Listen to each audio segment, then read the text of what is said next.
From the Hype HQ studio in Chicago, Illinois, it's Startup Hypeman, the podcast. Hello, everyone. My name is Raj Nation, and I am the founder of Startup Hypeman. Fast-growing startups work with me because they want to become better storytellers. Whether that's for customers, investors, or a packed audience, they know that story is their ticket to stand out, stand apart, and change the game. And this podcast here is where I talk with entrepreneurs and leaders in the startup ecosystem, ranging from scale stage to early stage, as they share specific strategies that they have executed to stand out across three specific areas: sales, marketing, and people. Before we begin today's episode, remember you can head to startuphypeman.com and subscribe to the newsletter that doesn't suck. You'll get new podcast episodes and timely reads written by me, but also helpful articles from around the web and a notice of upcoming pitch competitions. All right, let's dive in and hear how today's guest is changing the game. Ladies and gentlemen, making his way to the microphone from Dar es Salaam, Tanzania, and currently residing in Columbus, Ohio. He is the founder and CEO of Dolr. Please welcome Naveed Iqbal. That is amazing. I knew it was coming. I just wasn't prepared. That's amazing. Thank you. You're welcome. I always enjoy doing it as well. He is Naveed Iqbal, as I mentioned, founder and CEO of Dolr. What is Dolr? Well, it's pretty simple. I can say it in a few words. Goodbye student debt. Get more money for your student loan payments and get to $0 debt faster. Dolr has been on the rise over the last couple of years, ever since they launched in 2019. And they're working with universities, they're working with corporations, they're working with nonprofits to help employees pay off their student loan debt faster. And today on the show, in our season 16 premiere episode, which I'm so excited to be kicking off a new season today with Naveed, we are talking about owning product market fit. Naveed, welcome to the show. Why is this on your mind? Why is this important to you? Thank you so much, Rajiv. This is a real treat to be here. So thanks for having me. Product market fit, I think it's on everybody's mind, right? It's on every entrepreneur's mind because you want to make sure you're building something that people actually want and you're not just living in a romantic dream that's not going to turn into a profitable business. So that's really why it's on my mind. Well, we're going to learn a whole lot more about how Dolr has been achieving that and getting to product market fit and gotten beyond that point. But before we do, let's learn a little bit more about you personally. Now, right before we started recording, I learned where you're from, and I mentioned it in your introduction. You grew up in Tanzania. So tell me about this. What was the culture that you grew up in, and how do you feel that shaped your perspective on the world? What an interesting question. So, I often, when I speak with my friends who went to school here, for instance, it's very common that they speak about these little cliques or, whatever you would call them in high school, like small groups of people with similar interests hanging out. We didn't have that back home, right? Like at least where I went to school, it was just one big friend group. And being a math nerd, I would hang out with the what you might call jocks or whatever, and we just got along, right? I wasn't different, they weren't different, we were just friends. And I think that's really, really made a big difference to how I see myself, how I see others. It's just a pleasant way to exist. That is really interesting because I grew up here, and it definitely is very cliquey. Like, I mean, if you've seen that movie Mean Girls, it's a pretty accurate representation of what high school is like, where you have your jocks, you have your mathletes, you have even within the jocks, it's like you have the football jocks versus like the cross country jocks, and they're always rivaling with each other. So that idea of just kind of like everyone being friends or everyone kind of being in it together, do you think that has influenced the way you think about relationships as an adult and the way you interact with people as an adult? Absolutely, 100%. It's a lot of mistakes. I think that, at least I've learned, this is my opinion, but I think a lot of mistakes that leaders make or others make when it comes to interacting with the team, other people, customers, and so on, are based on insecurities, right? Like if you really dig into why the person is acting a certain way, typically if it's not a productive behavior, then it's related to some kind of insecurity. And I think growing up the way that I did, and in the culture that we had in high school, really helped address that. I don't think your insecurities are a different style, right? Like you have everybody I know struggles with some kind of imposter syndrome, and I think to some level that's healthy, right? It's important to doubt yourself a little bit. That drives innovation and creativity. But yeah. Okay, so I think that is an interesting point. And you mentioned you were a math nerd and you were hanging out with the jocks, and it didn't matter. You all were able to have your unique interests, and it was all cool. I do want to ask more about the whole like math nerd in you, because I know from talking to you previously that you were very fascinated with math and physics from a very young age. And it was largely driven by Encyclopedia Britannica. Can you talk us through that story and how Encyclopedia Britannica sort of like began to shape you? Oh yeah, for sure. So, my grandfather back in the day, without the internet, your source of universal knowledge was the Encyclopedia Britannica. In fact, you could probably study their sales cycle. Like they had a very interesting sales model, but the different story. So my grandfather always used to refresh his Encyclopedia Britannicas because knowledge grows, right? And so every couple of years he'd have to take down the old set of books and buy the new set of books. And I think that's where my dad picked it up from. And so, from when I was very little, we had a full set of the Encyclopedia Britannica. And my parents are huge readers, both of them. This constantly reading, right? And so from a very young age, I was exposed to this, where my parents would be opening books and be like, "What do we do with this kid?" Like, here's a book. Here's a book. So I started really consuming all this material, and the Encyclopedia Britannica for a parent, I think, is just like a gift, because there's so much about so many things, and it's sort of safe for a child to read, right? Like it's fine. And so I would read about Norse mythology, I would read about the planets, and then I would come up with my like science experiments where I'm like, okay, how do I measure the angle that this planet is tilted at? How do I draw that on a piece of paper? So it was really, wow. You were measuring angles of the planets. I tried. That's just it. I tried. Success, not success. I had a good time, and learning about. I was exposed to many different sciences, like biology, like fascinated by dinosaurs and where they came from, how that worked, just human processes, very interesting things, and so that led into this sort of free curiosity, right? Because I wasn't doing it for school, I wasn't being tested on it, I wasn't being judged on it in any way. It was just purely to keep myself occupied.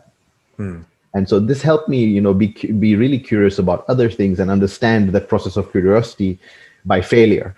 And so that's become a big part of how I approach, my whole life, basically.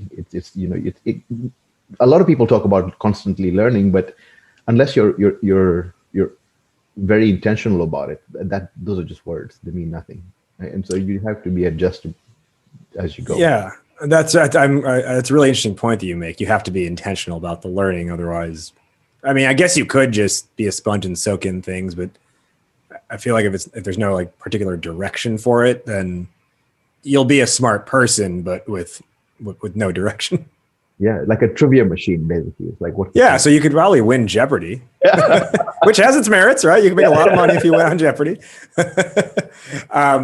So I think that's really, a really kind of interesting sort of understanding of who you are. So then, how did you make the decision, or how did you end up coming from Tanzania to America? So I, early on when I was younger, in my early teens, I wanted to be a physicist. In particular, I wanted to be an astrophysicist. I loved, physics. I got introduced. There's this book for younger people around, general relativity and special relativity, Einstein theories and stuff. Super fascinating. I used to spend all my time thinking about those things, and that's what I thought I wanted to be. And then when I was around 16, I moved schools, and I was introduced to this person who just absolutely changed my life. I realized that the thing that I was truly in love with, the thing that really fascinated me was the mathematics. The physics was very cool, but the underlying math behind it was what really got me jazzed up. So it was really interesting because given how enthusiastic I was about the subject, and not everybody else was, I ended up having a basically a personal tutor for 2 years in high school. I was the only one who taking advanced mathematics. And so for 2 years, it was just me and this person. And it was directed by what I was curious about. I was like, how do calculators figure out, what the particular value of a sine of some angle is, right? It's like it's a really tough question. Like how do they figure it out, right? Like do they have lists of tables and stuff? And it turns out that there's really interesting ways to do that. And then we start learning about how to do that and why it matters. Where else can you use it? Really, really cool way to learn. And so 2 years after that, I was like, as I was going through it, I realized that this is what I want to do with my life. The one thing I want in my life more than anything is a PhD in mathematics, so that, purely for self-interest, right? Like so that I can say that I am certified. Bragging rights. Exactly. Right? Like, and so it's about being able to say that I am certified to produce new mathematics, right? Like that's basically what a PhD gives you, is gives you certification that this person can produce new things in this area, right? Like they've passed the test. So I put all my efforts and energy into doing that. But it was not easy because the focus wasn't there, right? I don't know. That's the best way to say it. I was interested in so many other things.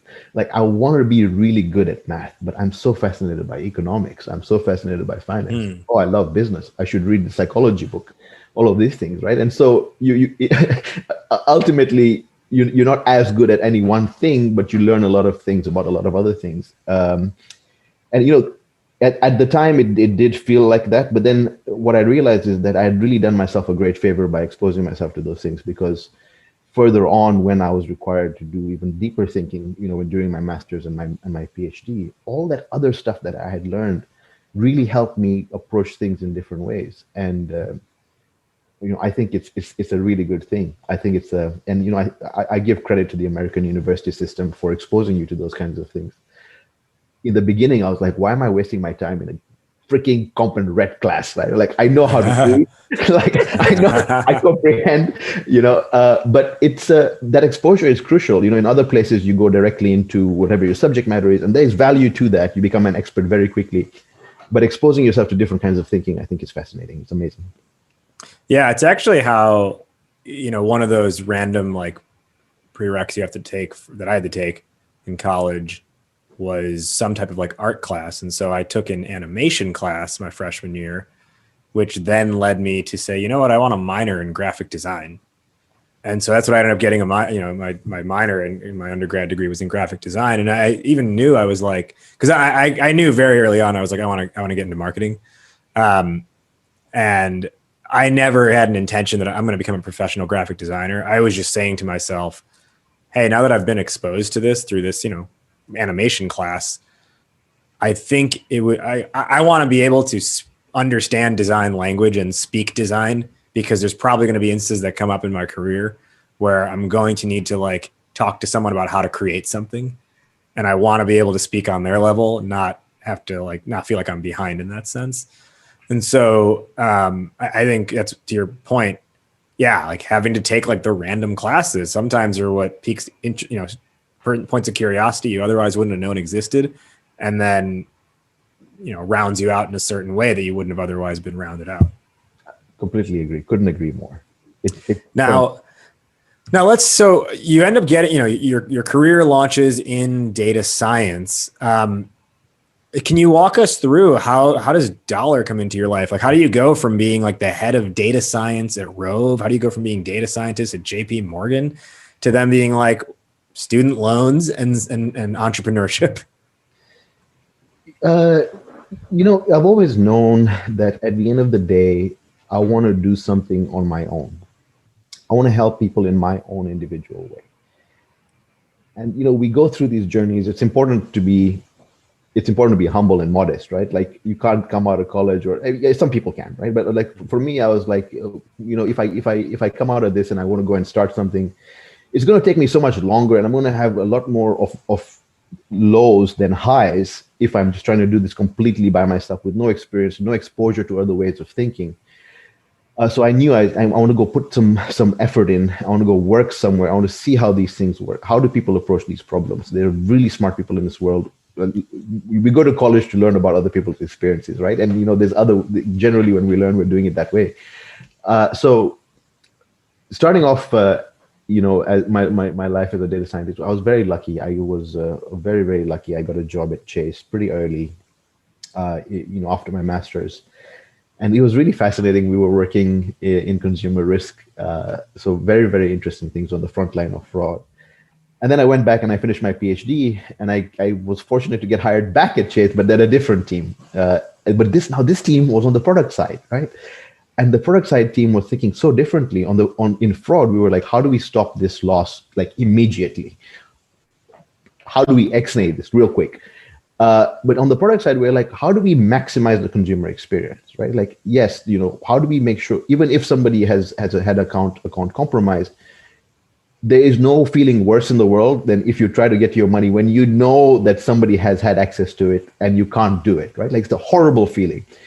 It's probably the most effective way to cut everybody off from that supply to keep your money safe, right? But we still want to make sure that there's a bridge between how you feel about your assets when you know something has gone wrong. So the consumer experience, the person's experience was at the top of the peak, right? Like, everything we did about was focused on that. And I learned so much. It changed my thinking. And, one thing that I think maybe people of my background, in mathematics or whatever, might be inclined to be sort of, black and white. I don't know if there's a better way to say that. It's like, oh, just do this, that will solve binary, yeah. Exactly, a binary, right? Like, it's going to fix the problem if I do this thing, and that's going to be a complete and absolute fix to that problem. In real life, we're really not looking for absolute fixes. We're looking for gray areas, right? Like, that's where all the interesting things happen. So it was very interesting to learn how to think in this new way, but still use the same tools. So, after that, I love talking about math, and I love helping people do things with it. So I made really good friends with my neighbor, and he was working on his blockchain startup with his co-founders, and we would just discuss things, and I threw some ideas and this and that. And eventually, him and the CEO, they invited me to join their company. Said, hey, why don't you come work for us? You can be the head of data science. Hey, that's fascinating. So I was like, I quit my job at Chase. My wife was looking at me like, what is wrong with this guy? Like, what is he doing? But it was the right decision, right? It was a perfect 100% the right decision. So I joined this company, and it was really, really fun, really interesting. I'm still a huge supporter of them. But what they really needed at that time was a software engineer. And I didn't want to be a software engineer. I could do it, but that's not what I want to do. That's not how I want to grow. That's not what I want to help people. And so we decided to part ways. And so I think I'm so fortunate that I had a chance that a lot of people don't get. I had a chance to sit and think for several months what I really wanted to do with myself. I didn't have any pressures that you might, I had some saved money. I got a nice severance package. So I sat and I thought, like, what do I want to do with myself? What are the things that I love the most? And then how can I use those things to help people? And that was how I was framing the process. There's mathematics, number one, finance, number two, people, number three. So I called my friends and I was like, look, we've been talking about doing something for ourselves for the longest time. There's no time like the present. Let's just do it. Right. So we're throwing some ideas around, and, student loans had come up. So we were thinking about it. But I was sitting next to my wife one day, and she was basically having a fight with her laptop. She was cussing at this machine, and I looked at her like, what are you doing? Why are you taking out your anger at this laptop?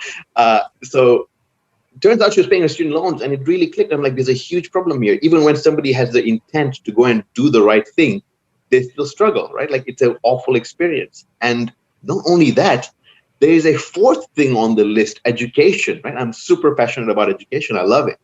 So we started digging into it. We did competitive landscape. Just because the problem is cool doesn't mean that there's a space to solve it. There might have been other people who solved it. Started looking around, and we realized that there was in fact a space, right? Because the first thing that we started with was we need to help some of these folks pay more money to their student loan. Very quickly you realize that most people make a fixed amount of money a year, and most of that money is spoken for, so to speak. So as much as you can go and yell in somebody's ear and say, hey, you need to pay your student loans, it's not a really effective way to do things, because that money has the money's been assigned, it's got jobs.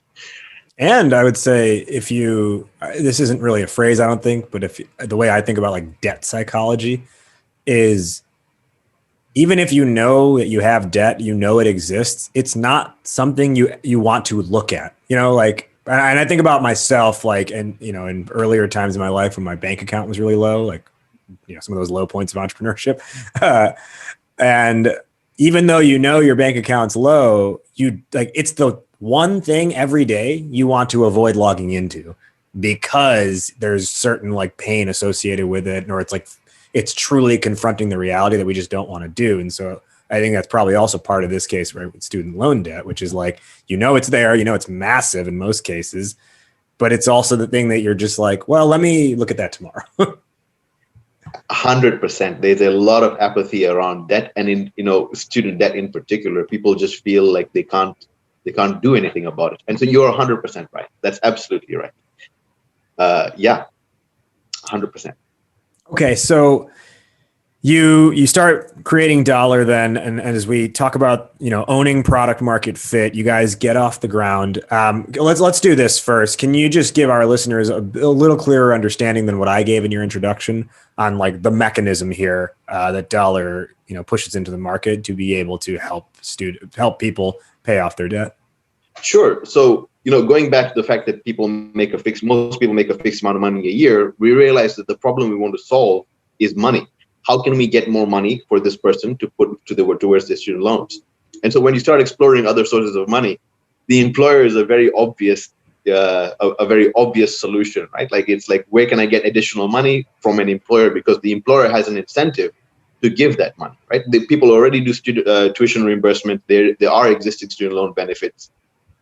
And there's a lot of value for the employer in terms of retaining and attracting talent. So that's one. We crossed it off the list where we can do this. And then we started exploring other mechanisms, right? How else can we get this person money? And everybody that I know has some kind of an app, right? Some kind of a savings app, a rewards app, the cashback credit rewards, whatever. How cool would it be if you could redeem all of those rewards to your student loans, right? Without even thinking about it, automate it, right? Because like you said, people don't want to go and look at it. I just want it to happen, right? So we combined all of those things, and that's what Dolr is. We find more money for people's student loans. That's really cool. So let's, you guys get off the ground with this. We start, let's kind of learn more about how you guys have owned product market fit, or how you are owning it. And I think one of the most important parts of this conversation, or when a company's in this stage, is genuinely understanding the problem. And I think, you spoke to that a little bit, but can you talk through your process for understanding the problem? And I think in the sense of not just that there's a problem, but that there's a problem that something can be, that people would be willing to do something about if it's solved in the right way. So what was your process of, really honing in on the problem? Oh, I love this question. So, one thing that we've been very, very careful about from the beginning is not being too romantic about what we think are good ideas, because nobody cares, right? Nobody cares. If it's adding value for somebody, then somebody might care, right? There's a lot of issues there. So we looked at what people were doing. We had a lot of conversations with a lot of people, the borrowers themselves, people with and without debt. How do you manage your finances? What tools do you use? And Excel is a fantastic tool, right? A lot of people use that. But it's interesting, when you start looking at tools like, for instance, Mint, not to call them out or anything, but people hate it, right? It's why are you ruining my life? So that was extremely interesting to me, right? Those are not my words, those are words that have come from interviews that we've conducted with folks. Really, really interesting. Holy crap, there is a technology out here that purports to do certain things that people aren't feeling the value of. And it's huge. And then we also spoke with a bunch of employers, right, or other, people who would be in charge of other sources of funds that we can direct to our users of student loans. And it became very clear that either people didn't know that student loan benefits were a thing, they didn't understand them, or they felt like they weren't for them. Right? It's like, oh, those are things that the big companies of the world do. My little 10-person shop, that's probably nobody wants to talk to us. We're not in somebody's customer profile.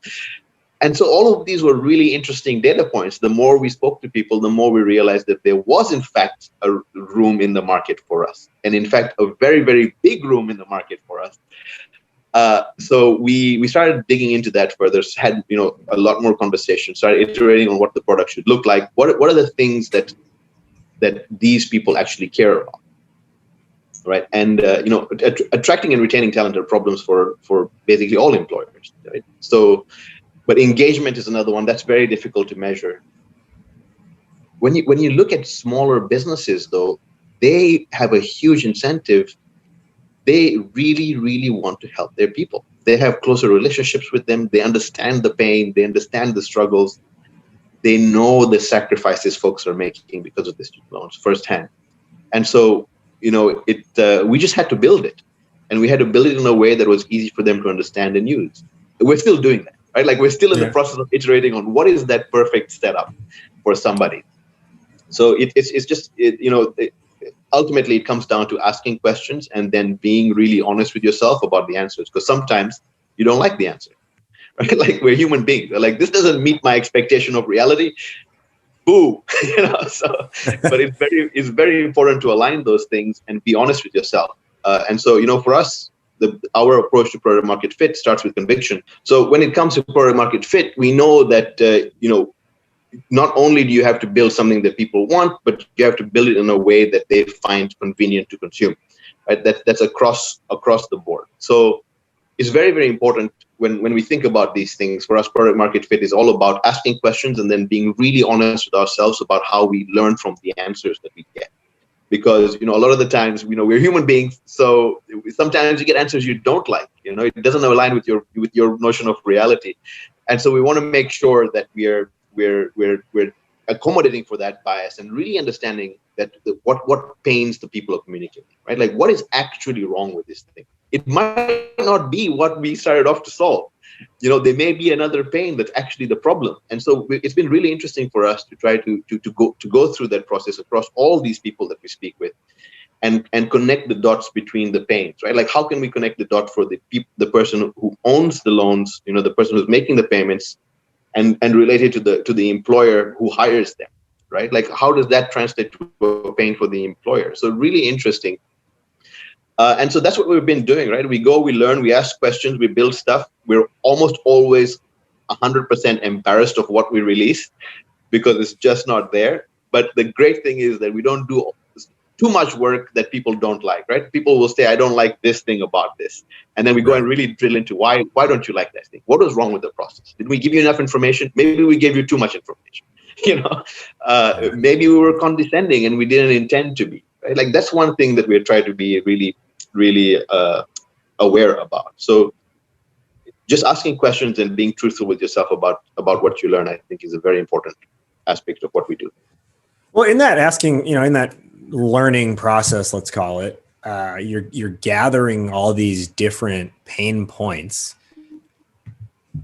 What was your process for culling it down from there, right? Like, you can get overwhelmed with the amount of things people say, and they say it in different words. So how do you start to actually make decisions and be like, okay, we're picking this, or we're picking this set of things and we're running with that? So there's a lot of luck, right? There's a lot of luck involved there. Our gut feelings at the beginning were more or less in the right area. And I'll be honest with you, I think one thing that we actively have avoided is starting to measure too early. When you don't have enough information and you try to measure, you end up with even more problems than you started off, right? And so we made sure that the adjustments we were making were directional, and where appropriate, where we had enough, where it felt like there was enough momentum, enough people had said a certain thing, there we would really drill in and make sure that, okay, let's really look at this area, right? And so backing it up, it has to be guided. You can't, a lot of people reference, I think Henry Ford, who said, if I ask people what they wanted, they would say faster horses, right? So there is an aspect, there is some truth to that, right? Like we can't just keep asking, like, what do you want? What do you want? What do you want? People, they don't have time. They don't know what they want. They might not want to think about it. Why should they think about it? It's your problem. You fix it, right? Like solve my problem for me. And so, but there is a good amount of, it starts with conviction, right? Like there's a good amount of conviction that we had, but the problem that we were solving was a real problem. And so, we didn't really start measuring in earnest until very recently, because that's when we feel like we've reached to a point where we can genuinely measure and get information, not just data. So that was a very good question. Well, and to your point earlier about the need to kind of like be honest, right? And not be so susceptible to like just confirmation bias. One of the things that I think is really important in the research phase and the learning phase, but also it's what I teach a lot of sales teams that I work with is like, hey, when you're in, that discovery process of your sales call, you should be asking questions not to qualify them, but almost in a way to disqualify them. And when you it's like, if you think more in that sense, how can I disqualify them as a potential customer? Then you ask better questions instead of the questions that you're like, oh, I'm asking this so I can get the answer I want to hear. And then it's like, if you ask questions in a way where you're thinking about how do I disqualify them, then you get to a point where you're like, okay, you know what? They've given me answers that prove I can't disqualify them. Therefore, they are qualified. And I think you just get you get led down the wrong path far less if that's your mindset. Oh, that is, I love that. I love that so much. That's beautiful. That reminds me of somebody, I follow somebody on LinkedIn. Her name is Cassie. I really mess up her last name all the time, but she's the head of decision science at Google, right? So I'm not going to mess up her name, but her first name is Cassie, head of decision science. She writes some really interesting articles and has very interesting thoughts about exactly what you described. And, one thing she says is don't start with a hypothesis. And when you ask qualifying questions, you're starting with a hypothesis. You're just encouraging yourself to ask those questions that make you feel good.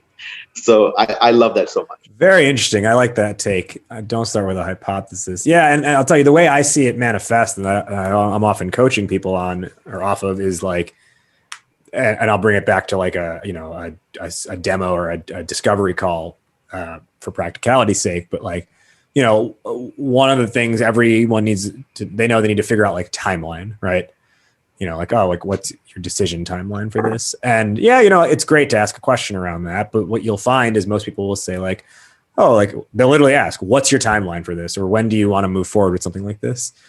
And I'm like, what you should also ask is, hey, how come we're talking about this now and we weren't talking about this 3 months ago and we're not talking about this 3 months from now?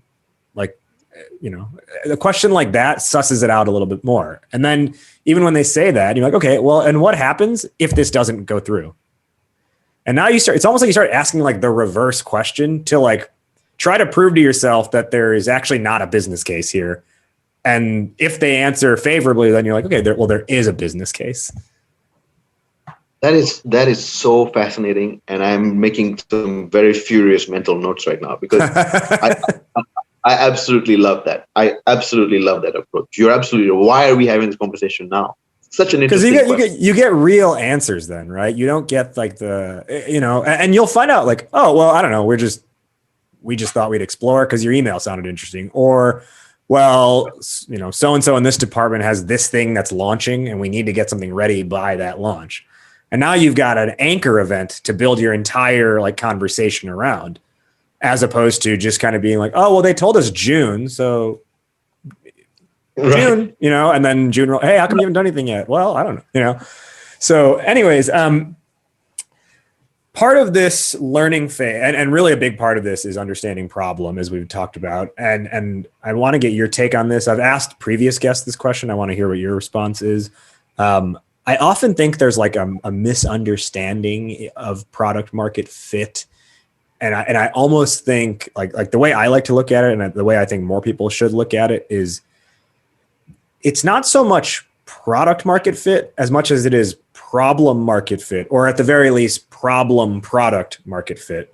And I think a lot of companies where they taper off is they're so obsessed over the product side of it, where they really should be obsessed over the problem side of it.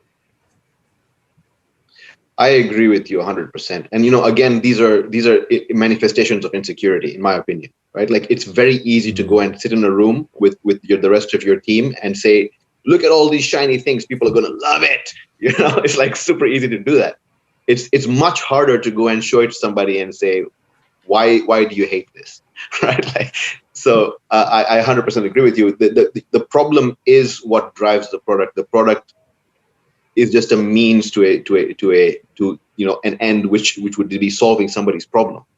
Yeah. So I agree with you 100%. Yeah, and I almost and I almost think this may be a hot take, but a lot of me believes that the title director of product marketing is actually like, it's the wrong approach. It should be director of problem marketing, because then they would dedicate most of their time to saying, hey, how do we create stuff that addresses this problem? Like, how do we create content? How do we create whatever? How do we build marketing around this problem, as opposed to how do I create stuff? How do I create marketing that showcases our product? And it's just, I think it's just a fundamentally different lens to look at it through. And ultimately, at some point, you're gonna have to talk about your product. I'm not saying you never do, but I think the more intimately you are able to understand and speak to and address, here's what's happening in the market, here are the challenges, here's how to overcome it, the more easily it can walk them into the solution in the product. You know, I agree with you. So, like, this has just been me agreeing with you this whole time. I love it because, look, words have very, very particular meaning, right? Like, and those words have different meanings to different people. And so that's one thing that we are very, very careful about here at Dolr is that distinction. When you go and you say, you know, sales cycle, well, let's just say, you know, launch date. When you say launch date to a CFO and when you say launch date to a head of HR, they're thinking two very different things. The CFO might be thinking, this is when I'm going to start paying for this thing. The HR person might be thinking, oh no, I need to prepare my people. They have to get educated. So how do we talk about education? You know, what does that look like? So it's absolutely, you're absolutely right. And, you know, we have to apply those same principles to ourselves. Like, when we call something product marketing, what do we actually mean? And are we just making ourselves happy because we want to give ourselves a title? Like, that's one thing that you have to be so careful. Entrepreneurship is really hard, right? It's very rewarding, but it's so hard. And because it's so hard, it's very easy to make excuses to do bad things, right? We're human beings. Yeah. So, and I actually, and that's true. And I think on the flip side of that, it's actually almost a mechanism that doesn't allow you to make excuses in some ways. And the situation I'm thinking of is like several years back when I was employed working in sales at a company. I would be like, oh, you know, it's August. It's a dead season. No one's answering their phone. No one's responding to emails because they're out of the office. They're like, oh, it's holiday season. Whereas now I'm like, I can't afford to get away with that excuse, right? Like, I'm not eating if I'm just like, well, it's the holidays. No one's around. It's not worth trying. And I think that's like the other side of the coin almost is it's like, yes, you're right. You can make excuses to make yourself feel better. But then there's also like, well, but if you make excuses, then you're not eating. Right. The harsh reality, right? And I love that. Like, you're not eating quite literally, right? You're literally not eating. I want to ask you about how you've picked your target markets and zoned in on those. But before I do, I just want to take a little step back here to feature one of the Startup Hypeman portfolio clients and deliver their elevator pitch for the listeners that we've created using the Startup Hypeman proprietary Que PASA pitch formula, which if you've been listening, you know Que PASA stands for problem, approach, solution, action. And today we're featuring Swish House. And Swish House, what is Swish House? Well, hey, maybe you've been to a spin class, but you couldn't figure out the resistance level on the bike. I know that happens to me all the time. So you tried a HIIT class, but the kettlebell swings hurt your back, and like, who wants to flip tires, you know? So you went to CrossFit, and that was way too aggressive. and Pilates made you feel out of place, and the guy at the gym in the free weight section grunts with every rep and is just holding those jugs of water, and it's really weird. So why put up with options that are hard to get up for, hard to find, feel like hard work, and hard to feel like you fit in just to stay in shape? Instead, why not come to Swish House and burn 1,000 calories without even knowing it? Swish House is the basketball fitness community for people who love the game and want to actually look forward to hitting the gym. At Swish House, you'll feel like a kid again and train like your favorite NBA player with a perfect combination of classic team shooting contests, an array of individual drills, hoops-themed hit stations, and you'll get a high five at the end when you hit the buzzer beater.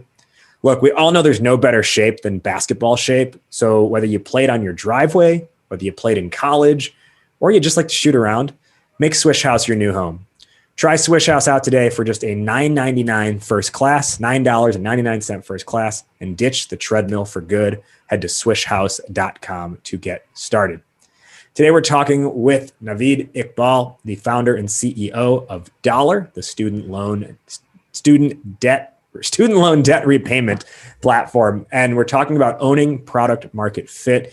Now, Naveed, I want to learn more about who you learned was your true target market. And specifically, I would love you to talk through this whole notion of sometimes there are people who it would be good for, but they don't necessarily see themselves as they refuse to acknowledge they have the problem or that they couldn't solve it themselves.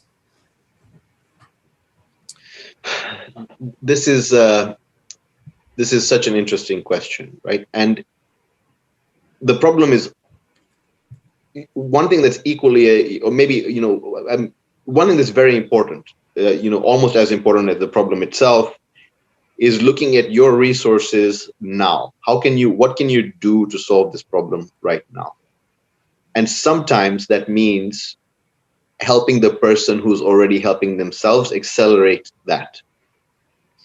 And so you have to make an active decision to. One of my co-founders the other day said, "Look, if we're not a successful business, we're helping no one, right? So it's better to focus on the person who is actively helping themselves, and we can grow, and then we can help those people who might not be taking that first step." Now, going back to our previous conversation a little bit, it does sound like a little bit of an excuse, but at the end of the day, you have a fixed number of hours every week, right? Like you have a fixed number of hours, you have to maximize your ability to help people during those hours. So there's that aspect of it from the company's side. Where do we put most of our resources? So that's a very interesting question itself. Now we look at the flip side of it, and you're absolutely right. For instance, just to speak for a specific example, if I go to an accounting firm and I say, "Hey, your people do need help with the student loan repayment," they might laugh me out of the room, but they might be laughing me out of the room because of exactly what you described, right? Like they may be feeling like, "No, I'm an accountant. Like I know this. Right. I've got this under control." But guess what? When you look at the data, they actually don't. We're all human beings. We struggle with the same thing, right? And there's also this notion of it's very often you find folks who do something for work don't typically apply it as well to themselves. Mm-hmm. And it might just be because of a difference in time and available, different priorities outside of work. But it's really important to be able to recognize that when sometimes when somebody says no, they might mean I don't know, or I'm scared, or it makes me feel embarrassed to admit I need help. Well, and I think what this speaks to is it's almost like picking the market whose ego will not get in the way, who's their ego won't get in the way of you being able to do business with them, right? Like you mentioned, the account, perhaps viable market. And you know what? Maybe when you've flooded the market so much, they're like, okay, clearly we're missing out on something, so we should get in on this. But at least at the beginning, it's almost like you could choose the market where the level of convincing is just to believe in you is so high, even though you see a problem exists. Or you could pick the market or markets where you say, it's not an uphill climb just to get them to listen in the first place. Both sets have a problem, but one, it's really tough to get them to just even bend their ear for a minute. whereas the others are happy to take the meeting and happy to listen and happy to look at this because they acknowledge not only is it a problem, but they don't have the skill set or the experience to do anything about it themselves. Absolutely. And that is in itself a very important part of product market fit, right? Like growing quickly where the pain is so overwhelming that as soon as you show up, people start signing up. Right. And so it's easy to say that, right? Like, how do you find, just start where the problem is biggest, right? It's very easy to say that. But the process of finding where, what industry, what type of business has that pain so much that there will be early adopters, that they will give you good feedback, that, it's not going to take you 4 or 5 months just to get into the door. It's not a no right at front. Because look, part of product market fit is not only, I think I love what you said, right? Part of the problem market fit is not only that you have something that does what you say it would, but you have people that are using it. You need, even when you're not at product market fit, you still need people using the thing that you built so that you can make it better, right? Like it doesn't suddenly become, oh my God, I went from 0 to 3 million. Right. You need people using it. And so that's been a really, really important focus area for us, because we need to get this into people's hands. When they use it, we see where they're having problems. Sometimes without even asking them, we can make adjustments that improve their lives. Yeah. And then it becomes very interesting when you start asking about, okay, what was wrong with that? Like, what would you have done differently? What felt unnatural about it? So absolutely important. You need to find those areas you can grow very quickly in. Yeah. And I want to just highlight that. Like, I want everyone to like make sure they paid attention to that. You want to almost like hedge your bets in the direction of who's the market, who out of the gate anyway, who's the market, who's willing to do something about this. And I think that's why, in a further extended sense, I think it's where a lot of actually like sales and marketing teams start to struggle is, I review all these demo calls and they're like, oh, this person has the problem. Like they're a perfect fit. But there's a difference between a person having a problem and a person having a problem and caring to do something about it. And I always say like, you know what? I wake up every day with 100 issues, 99 of which I'm going to choose to do nothing about because it's just not that important to me. And I'm willing to tolerate whatever level of discomfort or pain or whatever exists, right? And you really have to figure out what is the thing that not only does a problem exist, but then it's like step 2 is, does it exist? And do they acknowledge that it exists? And step 3 is, does it exist? Do they acknowledge it exists? And do they care to do something about it?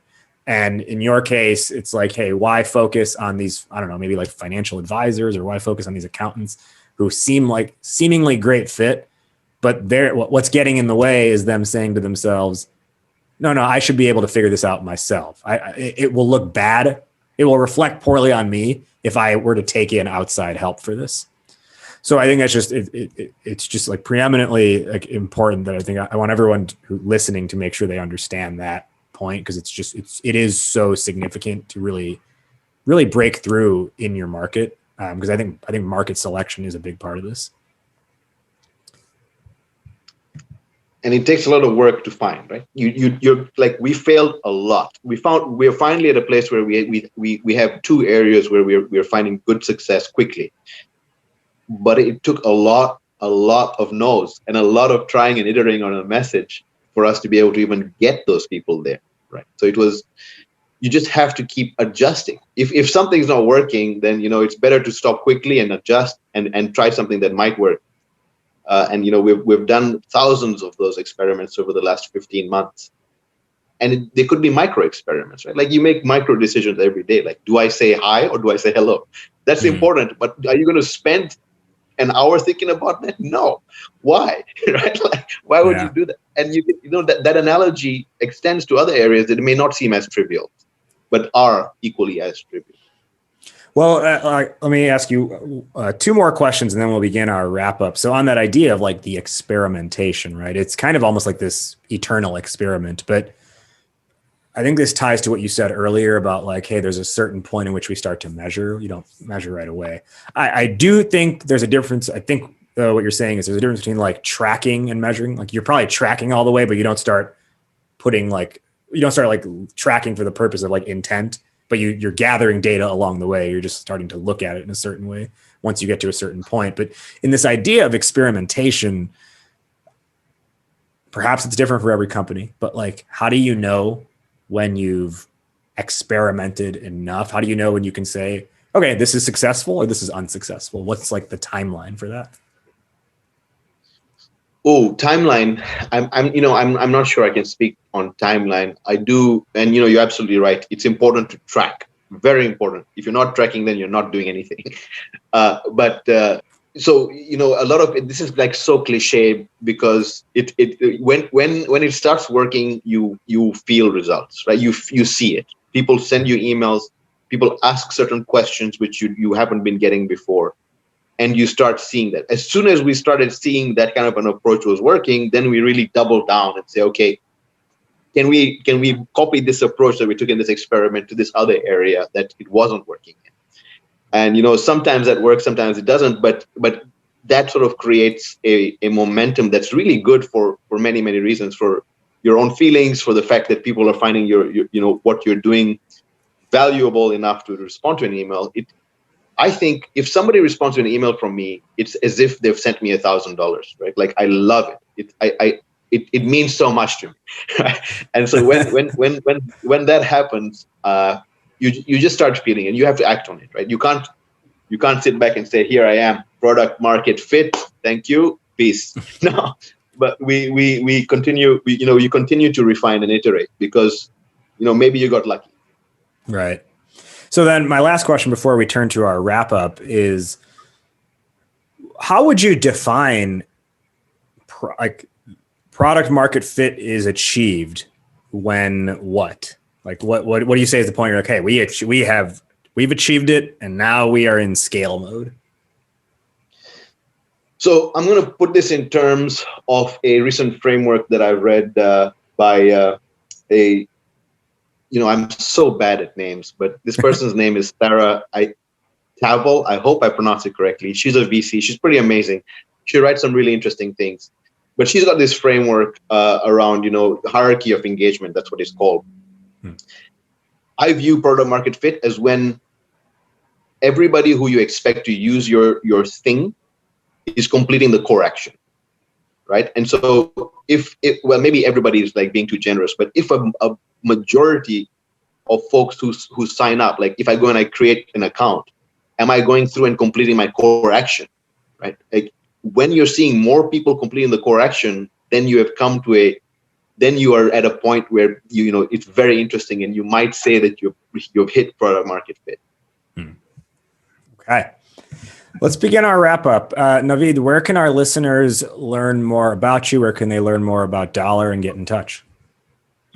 So I'm on LinkedIn. I'm always happy to connect with anybody who's not going to give me a LinkedIn pitch slap, but that's just a joke. But at getdolr.com, GETDOLR.com, you can learn a lot more and open an account, play around with some of our calculators. I think it'll be fun either way. It's funny that you have a calculator on your site because you were like dissecting the mechanics of a calculator when you were young. It's funny how those things come full circle. Who's one person that you want to shout out today? It could be a teammate, a colleague, a mentor, a friend, anybody. My wife, man, like she is the reason why we're able to keep doing what we're doing, at least for me, the support, the belief, going through being an entrepreneur is very hard for many, many reasons, right? And having full 100% buy-in from your partner makes all the difference. Yeah. So yeah, definitely. She's a champ. I can vouch for that as well. And if she's currently also working from home, I think you just scored some major brownie points by shouting her out. Let's do our final one or two lessons or takeaways for the listeners based on our discussion today. I'll go first, and I'll toss it to you. We talked about a lot today. The topic was owning product market fit. I think for me, something I want everyone to walk away with is what you talked about around the manifestations of insecurity and really being honest with yourself around, are you letting your own insecurities lead the decision making? Therefore, you're essentially playing into the hands of your own confirmation bias, or are you really being truly honest with yourself? So understanding the different manifestations of insecurity, I think, is really interesting with this. Now, the top lessons or takeaways for the listeners. I think that exactly nails it. I'll just add, having conviction is a very important part of it, right? Like identifying the areas where you are open to having doubts is very important. Having conviction in that I'm doing something that's going to be valuable for somebody, and this is the reason why. It's a huge part of, I think, at least how I balance those two things. And transparency and honesty with yourself first, with your team, and then with your customers. My final question, which is how we end every episode here on the show. Fill in the blank, Naveed. Entrepreneurship is blank. Entrepreneurship is enlightening. Entrepreneurship is giving back. It's community service. Entrepreneurship is hard. Entrepreneurship is the human condition encapsulated into a word. It's just a wonderful thing, and I think everybody should give it a shot somewhere or the other. These days, it's so easy. You can start a store online. You don't have to do this full time like some of us crazy people, right? But I think everybody should give it a shot. There's nothing more rewarding in life than somebody sending you some kind of a message that says you did something that made a big difference to me. So thank you. And anybody can get that. Entrepreneurship is enlightening, and entrepreneurship is the human condition. I like that a lot. He is Naveed Iqbal, founder and CEO of Dolr. Naveed, thank you for kicking off season 16 of Startup Hypeman, the podcast. I really enjoyed this conversation. Thank you for being here. Thank you so much for having me. It's been a real pleasure. I'm humbled. Thank you so much for having me. Pleasure's all mine. That wraps up today's conversation. Did you like what you heard? Startup Hypeman, the podcast, is available on every major platform, including Apple Podcasts, Spotify, Google Play, and more. So be sure to subscribe on your platform of choice and leave a rating and review. Do you want to be an upcoming guest on the show? Email media@startuphypeman.com with your idea, and my team will review. Our theme song is Change the Game by Jay-Z, all rights owned by Rockefeller and Def Jam Records. And hey, if you want to work together on making your startup story the only one that matters, email me at rajiv@startuphypeman.com. That's RAJIV@startuphypeman.com. Well, that'll do it for today. Thank you for listening. Thank you to today's guests for joining. You have been checking out Startup Hypeman, the podcast. I'll catch you next week. But in the meantime, word up, raise up.